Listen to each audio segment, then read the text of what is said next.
You know the Donald Trump mentality. Donald Trump is a very, very powerful, multi-billion-dollar executive, right? And he's, I think he's got a TV show too where he's making people into entrepreneurs and things like that. Bottom line is he's a real estate tycoon more than anything else, right? And you know how real estate in this society works. You buy, and you buy, but you don't pay for it. You use your credit to buy, and you don't make the maximum payments, you make what? The minimum payments, and now your credit is being built. When your credit is built, you buy again, you rent it out or whatever, and you keep building your empire. Now, if the Donald Trump-like billionaire was to pay off every one of his properties today, would he still be a billionaire? No. What's his idea? His idea is, how long am I going to live? Another 50 years, 60 years, 100 years? How long am I going to live? I'm going to live a billionaire, and after that, if my payments aren't being made, who cares? I already partied my way out. So this entire deficit will be passed down to the next generation. I couldn't care less.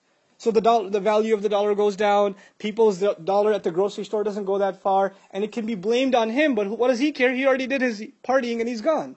In other words, don't think about anyone but who? Yourself. جَمَعَ مَالًا وَعَدَّدَ. This is at the heart of capitalist thinking. At the core of it. Now compare this to the mind of the Muslim. Just one more smaller example, because this is dealing with economics, right? A home.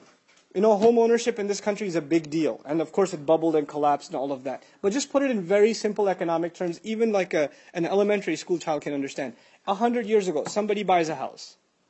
Somewhere in New York City, somebody buys a house. Let's say they pay $50,000 for it. But they don't buy it cash, and they don't buy it interest-free, they buy it on a mortgage. So they end up paying over 30 years, not $50,000, what did they end up paying?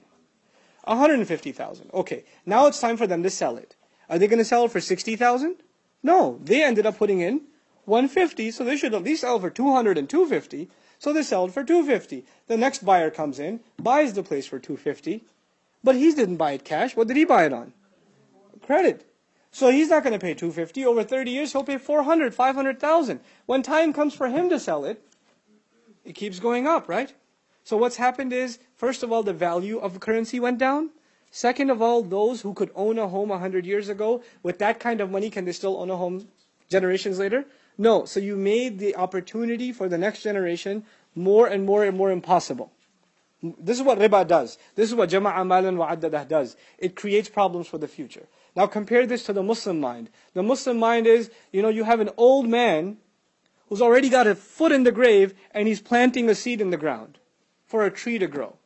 And you ask him, you're not going to live long enough for this tree to grow. And he says, well, it will give somebody shade one day, sadaqah jariyah for me.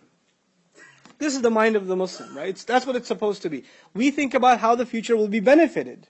Not, live, eat, sleep, drink, and die. That's it. This is the reversal of thought. And that's really, when we read this stuff, we shouldn't just think about what's happening, a millennium and a half ago. These are realities of our time. These are serious problems of our time. And unfortunately, just because we're Muslim doesn't mean that we haven't been engrossed in the deepest depths of the black greed of capitalism. We ourselves have become really nasty capitalists ourselves.